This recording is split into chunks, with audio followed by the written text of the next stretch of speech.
Hola, ¿qué tal? Bueno, este es un nuevo video.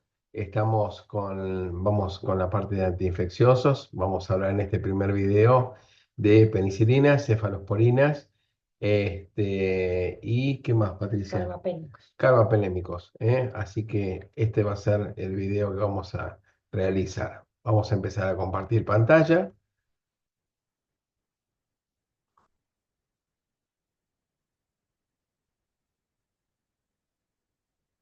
Bueno, vamos a arrancar con farmacología de los antibióticos, un gran tema y un gran problema que tenemos de resistencia y demás que vamos a ir hablando a medida que vayamos pasando por los diferentes temas. A ver, vamos a... Oh, esperen que hemos tenido problemas con... Se nos pasaron todas juntas. Bueno, ¿qué son los antibióticos? Son drogas para matar qué tipo de microorganismo, bacterias, ¿sí? Eh, Dentro de la clasificación de antibióticos tenemos bactericidas y bacteriostáticos. A ver, vamos a ver primero con qué arrancamos. Y pues ahí va. Ahí está. Bueno, eh, entonces, bueno, la OMS, ¿cómo define los antibióticos? Son medicamentos para tratar infecciones bacterianas, tanto en personas como en animales. Nosotros siempre nos referimos a nosotros, a los humanos. Entonces, pueden ser bactericidas o bacteriostáticos. Ahora vamos a ver bien qué significa cada cosa. Lo importante es que sirve para eliminar infecciones bacterianas, que pueden ser neumonía, meningitis, pueden ser infecciones graves o pueden ser infecciones no tan graves, como por ejemplo puede ser eh, una faringitis con placas bacterianas. Exacto. Eh, bueno. Siempre pro lavado de manos, siempre para evitar la resistencia también está el Exacto. lavado de manos. Es muy importante cambiar la forma de prescribir y utilizar los antibióticos, reducir la propagación de las infecciones, vacunarse y, como dijo Patricia, lavarse las manos, practicar sexo seguro y tener una buena higiene alimentaria. Esto es para controlar la resistencia a los antibióticos. Bueno, no vamos a entrar mucho en detalle, pero un poquito en detalle, la historia de las penicilinas. eh, Surge, todo el descubrimiento de los medicamentos surgen como por error, por accidente. Entonces, Eh, Alexander Fleming estaba con cultivos de bacterias y de hongos, se fue de vacaciones, porque las vacaciones son fisiológicas, ¿y qué pasó?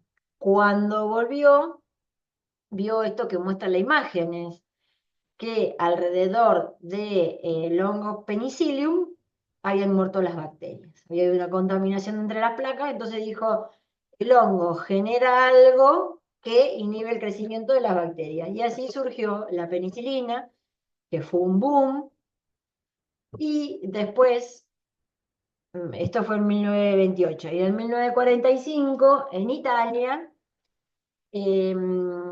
eh, Cagliari, italiano, ¿qué pasó? Exacto. Lo mismo, también descubre lo mismo, pero La de la cefalosporina. cefalosporina. ¿Y Ex- cómo se llamaba el hongo? Cephalosporium. ¿Y cómo se Exacto. llamaba el hongo de la penicilina? Penicillium notatum. Bueno, esto es un poco de historia, obviamente que no se lo vamos a preguntar, pero bueno, para ver cómo surgen las cosas. Y bueno, cada antibiótico actúa en una parte del crecimiento de la bacteria, puede atacar en la pared de la bacteria, la agujerea, que son las penicilinas, agujerean la bacteria se llena de agua y explota. Entonces, ¿qué va a hacer? Por lo tanto, Bactericida. se muere. Bactericidad porque mata a la bacteria. Bien, y bueno, después puede actuar a nivel de los ribosomas, de la síntesis de ácido nucleico, y lo vamos a ir adelante. Si bien no le vamos a tomar los grupos de los antibióticos, cómo están en los prospectos, cómo lo van a ver siempre, lo vamos a decir, pero no lo vamos a tomar, ¿sí? Y el mecanismo de acción tampoco, pero a mí me sirve saber la penicilina, si no me acuerdo si es bactericida o bacteriostático, ¿qué hago? Si me agujerea la pared, se llena la pared de agua y explota, entonces bactericida, no tengo duda. Por eso por ahí está bueno eso, ¿no? Claro. Además, bueno, tenemos de las penicilinas, ya dijimos que son bactericidas, matan la bacteria. Entonces, tenemos las de espectro reducido sensible a la beta-lactamasa, como la penicilina G-benzatínica y la penicilina G-sódica.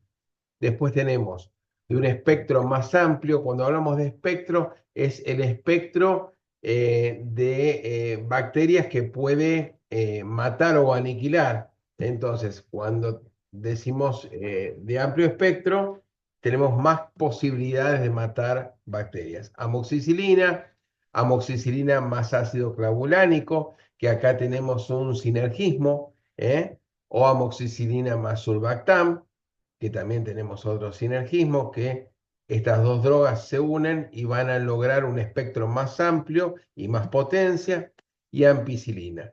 Después tenemos amplio espectro, piperacilina más tazobactam. ¿Y ese IBL qué significa? Inhibidor de la beta-lactamasa. ¿Y por qué nos interesa esto, aparte de todo el nombre raro? Porque las enzimas, ¿qué quieren, Norberto? ¿Vivir o morir? Y las enzimas, Las bacterias las bacterias quieren vivir. quieren vivir. Entonces, ¿qué hacen? Son inteligentes. Entonces generan enzimas para destruir estos antibióticos. Entonces, como actúan sobre los beta-lactámicos, que es el gran grupo de estos, se dice beta-lactamasas a las enzimas. Entonces, ¿qué pasa? La enzima, a ver, la bacteria se quiere defender.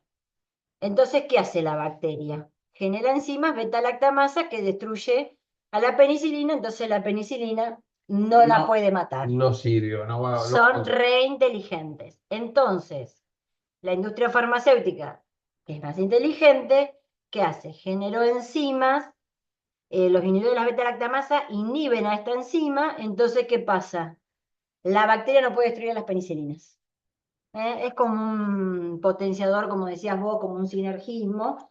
Lo importante es que así, de esa manera, se evita que la bacteria destruya el antibiótico, a las penicilinas. Exacto, y tenemos penicilinas, van a servir para gram positivos, gram negativos, anaerobios, neumonías, meningitis, infecciones cutáneas, óseas, articulares, gástricas, en el caso del Helicobacter pylori, que para tratar este tipo de infecciones, ya lo hemos visto, lo vamos a sumar a un inhibidor de la bomba, como puede ser, por ejemplo, ¿cómo se llama? Un omeprazol, un esomeprazol. También podemos tratar infecciones de la sangre, válvulas, gangrena gaseosa, tétanos, antrax, etcétera. Las RAM, fundamentalmente, que tenemos que tener muy en cuenta a nivel de enfermería, es la alergia que puede producir una penicilina o un derivado de la penicilina. Es fundamental esto porque vamos a tener que movernos mucho si efectivamente el paciente era alérgico y no lo tuvimos en cuenta. Puede dar diarrea, de menor incidencia, puede ser disminución de glóbulos rojos, blancos o plaquetas, nefrotoxicidad, etcétera. Son cosas más raras. Interacciones, cuidado con esto las chicas, con los anticonceptivos orales, disminuye el efecto de estos, y con otros antibióticos disminuye la eficacia antibacteriana.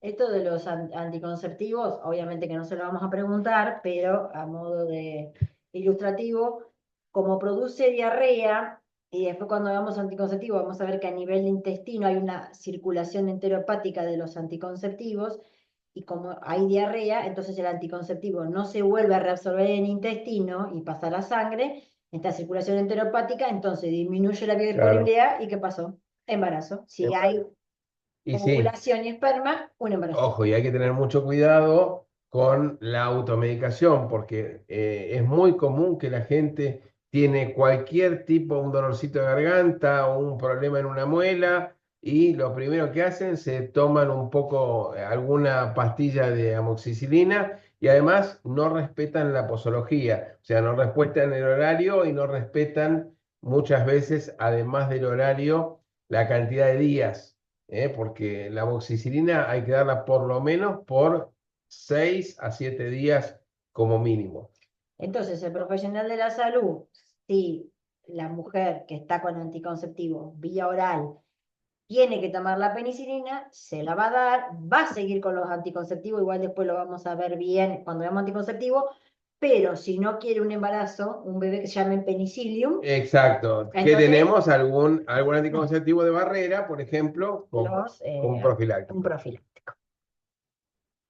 Bueno, después tenemos las primas hermanas de las penicilinas que se llaman cefalosporinas, y estas son bactericidas, o sea que también matan a la bacteria, lo mismo porque agujerean la pared de la bacteria y explota, se llena de agua y explota. Y estas se dividen en generaciones, ¿sí?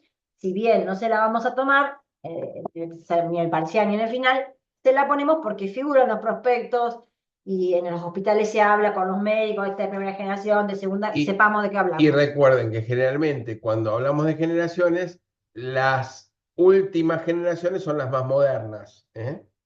Las más nuevitas. Entonces, de primera generación tenemos cefasolina, cefalexina, cefadrotilo y cefalotina. Después, segunda generación tenemos la sulfuroxima. Tercera generación tenemos la ceftazidima, la ceftriaxona. Y cuarta generación, ceftazidime, o podríamos decir que la última vocal puede cambiar. Como ven, es un lindo trabalengua. Son nombres como que traban, ¿no? Con las Como que te letras. Sí. trabas y practicamos un poquito la modulación, que a mí me cuesta mucho modular. Usos de las cefalosporinas, primera generación, gran positivos, estafilococos, estreptococos, neumonías, osteomielitis, son sensibles a las beta-lactamasas, etc. Segunda generación, gran negativos, anaerobios, resistentes a beta-lactamasa, o sea, ustedes pueden ver que ya van a bacterias más complicadas. Tercera generación, espectro positivo amplio y de gram negativo también, enterobacterias, pseudohormonas, resistentes a beta-lactamasas, etc. Cuarta generación, gram positivos y negativos.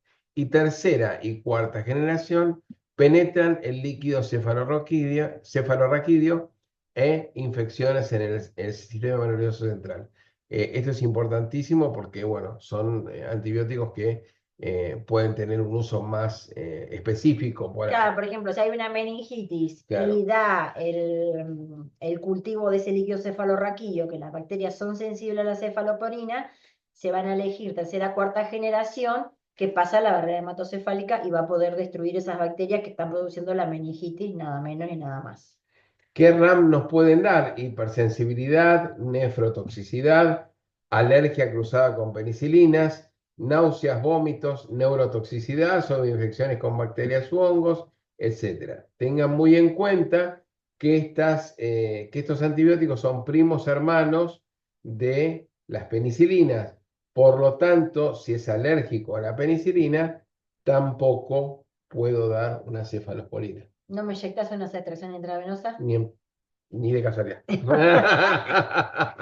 Ni. Bueno, pasamos. Bueno, ¿qué vigilancia va a tener que hacer el personal de enfermería? Debe evitarse la alimentación de cefalosporina, otra vez recalcando si es alérgico a las penicilinas. O sea, tenemos una persona para inyectarle ceftriaxona intravenosa, por ejemplo, y le preguntamos si dijo, no, sí, una vez que tomé amoxicilina me broté, me dio un rash cutáneo.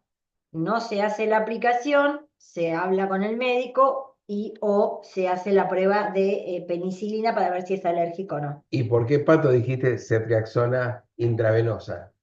¿Qué es lo que sucede? Acá estamos, al darlo intravenoso, tenemos la biodisponibilidad del medicamento al 100%. Por lo tanto, inyectamos y la alergia va a ser instantánea. O sea, no es como cuando tomamos un comprimido y tenemos tiempo. Y legalmente estamos cubiertos si tenemos la indicación médica, pero ¿para qué entrar en una respuesta alérgica, en un shock anafiláctico, si ya podemos evitarlo? Exacto. ¿Eh? Muy bien, vigilar la aparición de signos precoces de irritación venosa en el lugar de la administración para evitar la aparición de flebitis. Cuando se utilice la vía oral, es recomendable la administración junto con alimentos para mejorar la tolerancia de los pacientes. Y hay que ver si el paciente puede presentar síntomas de sobreinfección, que es fiebre y dolor abdominal. Después más adelante vamos a hablar qué es la sobreinfección. Y los carbapenémicos son bactericidas, o sea que seguimos matando la bacteria, también actúan a nivel de la pared bacteriana. Tenemos imipenem, cilastina y meropenem. El imipenem cilastina se utiliza para todo lo que son infecciones por estreptococo, estafilococcus, enterobacterias, pseudomonas y bacteroides fragilis.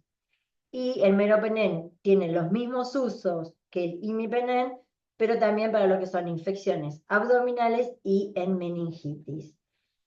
Y las reacciones adversas que producen, náuseas, vómito, todo lo que es alteración en el sistema digestivo. En los ancianos puede haber convulsiones y puede haber alteraciones de las enzimas hepáticas y del colesterol. Como podemos ver, este tipo de bactericidas son para bacterias más complicadas. Estamos viendo Sí, Staphylococcus aureus, pseudomonas, bacteroides fragilis, o sea, son realmente bacterias complicadas de combatir.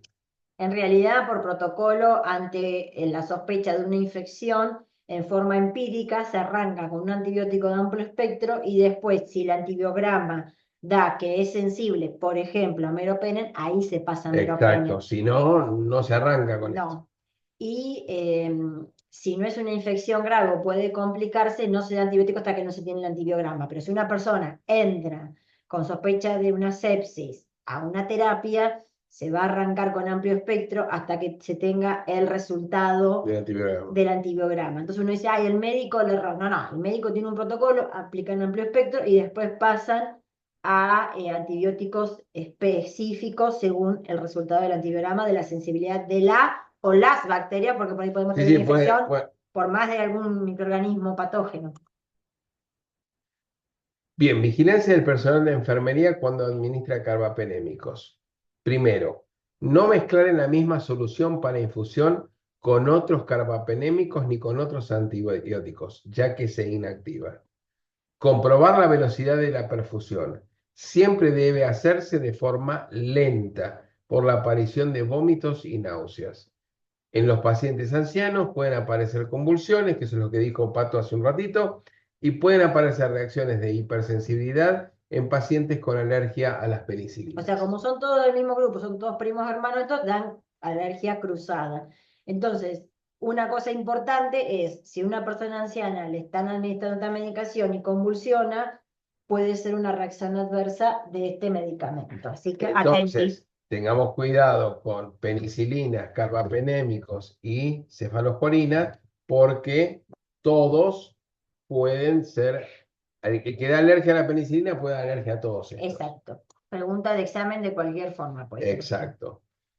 Bueno, ¿seguimos? Sí, seguimos Llegamos. con Bueno, esta. vancomicina es bactericida, también actúa sobre la pared bacteriana, o sea que seguimos matando las bacterias. La vancomicina es un antibiótico muy específico, no es de primera Muy línea, potente. porque muchas veces nos pasan al final, bueno, habla de antibióticos, bueno, y arrancan ya con vancomicina, ¿no? Ah, Vancomicina para una por internación. ejemplo, tengo una angina con placa. ¿Le vamos a dar una vancomicina o una em, amoxicilina con Clavulánico. clavulánico? Obviamente que va a ser la amoxicilina con clavulánico. A la vancomicina generalmente son infecciones intrahospitalarias. Son infecciones intrahospitalarias, se puede arrancar en forma empírica y o con resultado de confirmación de antibiograma. Eso se va a resolver de acuerdo a la gravedad del paciente y la sospecha de qué tipo de infecciones pueda llegar a tener. Se usa vía intravenosa, tanto para o sea, los gram positivos, estafilococo, estreptococo, enterococos, y se combina con aminoglucósidos, que en breve lo vemos, por ejemplo, una gentamicina, para endocarditis por estreptococos fecales. Cuando estamos hablando de endocarditis, estamos hablando de una infección súper grave porque está la infección a nivel del corazón. Exacto. Reacciones adversas que ustedes tienen que estar observando. Ototoxicidad, o sea, intoxicación en el oído, generalmente es irreversible, o sea que la persona que tiene una sordera después de la vancomicina no vuelve a No la vuelve normalidad. Exacto. También una anafilaxia, un shock anafiláctico, sobreinfecciones, que ahora vamos a explicarlo en breve, y neurotoxicidad, puede producir toxicidad a nivel del sistema nervioso central. O sea, es un antibiótico para usarlo específicamente cuando se necesita en situaciones intrahospitalarias. Bien, las interacciones con anestésicos han producido eritemas y reacciones histaminoides y anafilactoides. Con anfotericina B, aminoglucósidos pueden producir efectos neurotóxicos o nefrotóxicos. O sea, esto hay que usarlo solamente cuando las papas queman. O sea, Y lo vamos a estar usando en endocarditis, única y exclusivamente, o sea, infecciones muy específicas. bien, vigilancia del personal de enfermería cuando administra vancomicina. Primero, hay que comprobar la integridad de la función renal, control de ingreso y egreso. Debe administrarse siempre lenta por vía intravenosa. Observar la aparición de acúfenos y mareos. Suelen preceder a la instauración de la sordera. O sea, es un preaviso, un acúfeno O sea, si antes. estamos inyectando vancomicina y yo te digo, ay, no escucho bien, ¿seguís inyectando? No. No. Observar la aparición de alergia y vigilar en las indicaciones que esté actualizada según resultados de la vancomicina por las ramas. Claro, porque como es tan tóxico, se hacen análisis para ver la vancocinemia. Entonces, según los niveles de que dé el resultado de vancocinemia, se sigue con vancomicina y qué dosis. No es como otros medicamentos que vos decís, bueno, cada 6 horas tanto. La vancomicina se va viendo según los resultados en sangre de la vancocinemia. Según cómo viene el parto. Según cómo viene el parpo, si viene bien o viene con doble vuelta de cordón. Bueno, yo diría que acá creo que vamos a cerrarlo con vancomicina. Con Bueno, vancomicina, ya acá entramos con otro grupo de lo que no dije antibióticos. es Sí, vamos con lo de la. bacteriostático. ¿Quién Sí. mata la bacteria? Cuando un antibiótico es bacteriostático, Si el bactericida lo mataba el el antibiótico. antibiótico. Ahora, en el caso de ser bacteriostático, ¿qué Detiene el sucede? crecimiento de la bacteria. ¿Quién la mata la bacteria? Y la va a tener que matar nuestro sistema inmune. Por Bien. lo tanto, cuando damos un antibiótico que sea bacteriostático, nuestro sistema inmune tiene que estar impecable. Entonces, Entonces, personas con HIV desarrollado, personas con corticoides, que ya se lo vimos en la otra unidad, corticoides, uso crónico sistémico y con quimioterapia tradicional, sí, con el que está inmunodeprimido, inmunodeprimido, que hay que darle. tenemos que darle sí o sí un antibiótico bactericida. Si le da bacteriostático, ¿qué va a pasar? Va a inhibir el crecimiento de la bacteria, nunca la va a matar porque el sistema inmune está inmunodeprimido. Exacto. Entonces la infección va a seguir. Así que bueno, Bueno, cortamos entonces acá. vamos a dejar de compartir y bueno, seguimos en el próximo video. Gracias, hasta Hasta luego. luego, chao.